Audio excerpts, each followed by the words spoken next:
Rebonjour à tous. Petit à petit, on va vers la fin de cette formation. Nous sommes maintenant au module 7 de notre formation qui s'intitule la mise en service. Dans le précédent module, on a vu ensemble la phase de réalisation des tests. On a dit que à la fin de la réalisation des tests, il y avait un meeting où on prononçait un résultat pour savoir si on accordait la mise en service du produit ou du service qui a été réalisé. Une fois que lors de ce meeting, on prononce justement le OK pour pouvoir mettre en service. On tombe donc dans la phase de mise en service, qui est le module que nous allons voir ensemble.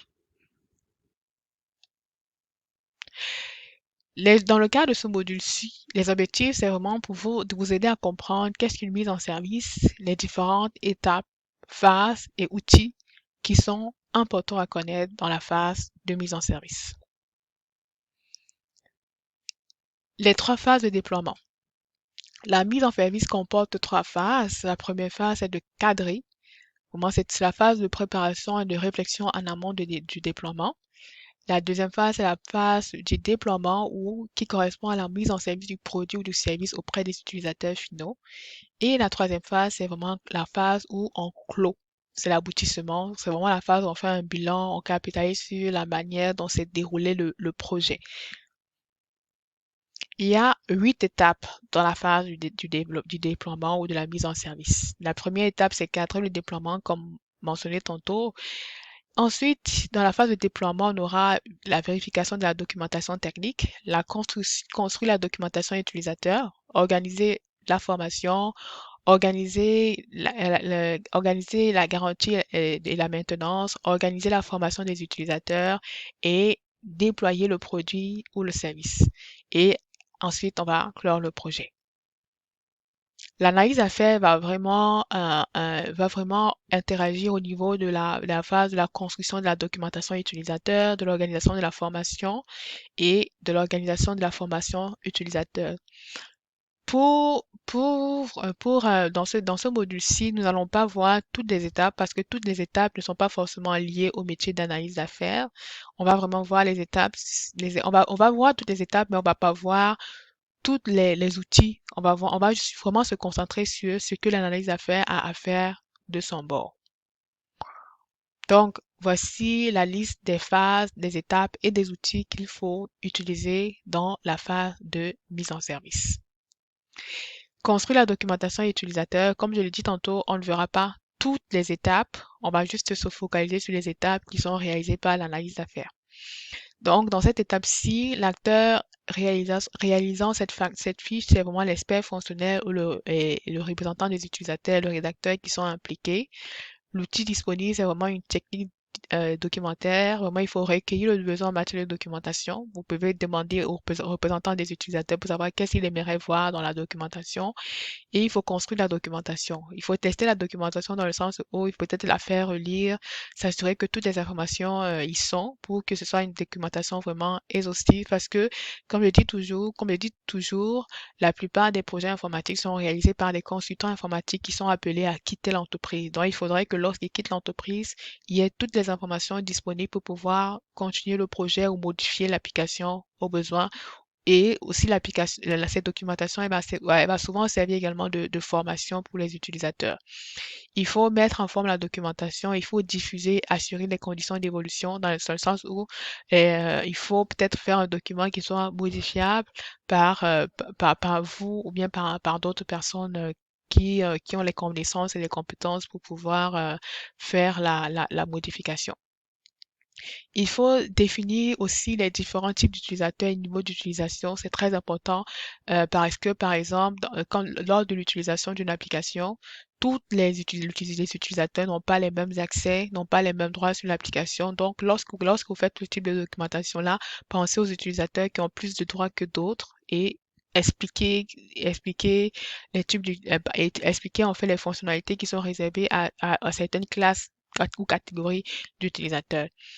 Il faut mettre en place aussi une documentation qui permet d'accéder aux produits ou aux services de manière synthétique. Il faut avoir une partie synthétique, une partie un peu plus détaillée pour que les personnes qui veulent juste avoir de l'information rapide puissent s'y trouver et les personnes qui ont besoin de l'information beaucoup plus détaillée puissent également s'y trouver. Il faut avoir une belle mise en forme pour valoriser le document et aussi dans son design et tant dans son design que dans son ergonomie pour que ce soit plaisant à lire. Ce sont des documentations parfois où il y a beaucoup d'informations et il faut vraiment que ce soit bien organisé pour que les gens aient vraiment le goût de le lire. Voilà. Il faut privilégier si possible la documentation en ligne centralisée afin de faciliter les mises à jour, très important. Évitez de garder le document sur votre ordinateur à vous.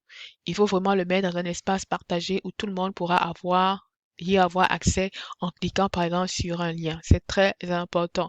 Ne pas garder la documentation sur votre ordinateur à vous parce que si vous quittez l'entreprise, tout le projet est mis à mal. Donc, très important, le mail sur un espace partagé où tout le monde pourra y avoir accès. Il faut également définir précisément qui va faire quoi et comment procéder à la mise à jour de la documentation. Comment est-ce que la documentation va continuer à être nourrie, à être entretenue. Tous ces éléments-là doivent être déterminés. Généralement, c'est l'analyse à faire, le chef de projet ou le product owner qui vont s'en occuper, mais tous ces éléments-là doivent être déterminés. Organiser la formation des utilisateurs, voilà également un point très important pour vous en tant qu'analyse à faire, c'est souvent vous qui êtes appelé à faire la formation des utilisateurs, à leur montrer quels sont les changements qui ont été réalisés dans les applications, à leur expliquer ces changements-là, à leur montrer également l'impact, à leur montrer qu'est-ce qui a changé, comment est-ce que leur travail va changer. Tous ces éléments-là doivent apparaître dans la formation. Donc, les acteurs qui sont impliqués dans cette étape, c'est l'expert fonctionnel ou l'analyse à faire, le représentant des utilisateurs et l'animateur. Ça peut être une phase où vous pouvez avoir besoin d'un animateur ou pas, ou bien vous-même animer la période de formation. Donc, l'outil disponible, c'est la note de cadrage, réaliser un plan de formation et également une fiche d'évaluation. Il faut définir les besoins en formation, ça c'est important. Organiser les formations, construire les supports de formation, ça prend beaucoup de temps, donc vraiment bien réfléchir à cela. Il faut animer les formations et il faut faire le bilan à chaud et à froid des formations. Qu'est-ce que les utilisateurs en ont pensé? Est-ce que ça les a réellement aidés? Tous ces éléments-là, il faudrait le savoir et le noter. Donc, nous vous dirons qu'il est important de faire un tableau des différents niveaux et objectifs à atteindre, valider les besoins en formation avec le représentant des utilisateurs. Ne confondez pas support de formation et documentation utilisateur. Le support de formation, généralement, moi, je le fais souvent dans un PowerPoint pour que ce soit beaucoup plus présentable, on ait vraiment l'impression que ce soit dans une présentation qui est en train de te faire, alors qu'une documentation utilisateur, moi je le fais généralement dans un document de formation Word où il y a beaucoup plus de tests. De textes, de chiffres, de maquettes, d'éléments pour pouvoir comprendre le produit ou le service. Il faut être créatif sur les supports de formation. Ça permet de trouver, il faut trouver des moyens originaux et moins coûteux. Il faut réaliser les sondages auprès des utilisateurs après la formation. C'est très important pour savoir ce qu'ils en ont pensé et ça va vous aider à vous améliorer pour les prochaines fois.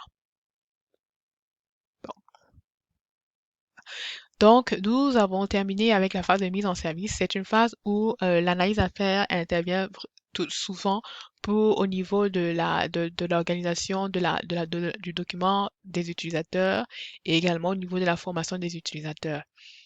C'est une phase où il interviendra également pour pouvoir accompagner l'utilisateur. S'il a des questions par rapport aux changements qui ont été mis en place, c'est vraiment lui qui va accompagner les utilisateurs dans cette phase-ci. Donc, nous avons terminé. Nous avons vu tour à tour les différentes étapes qui sont importantes, les différentes étapes qui sont importantes dans la réalisation d'un projet informatique.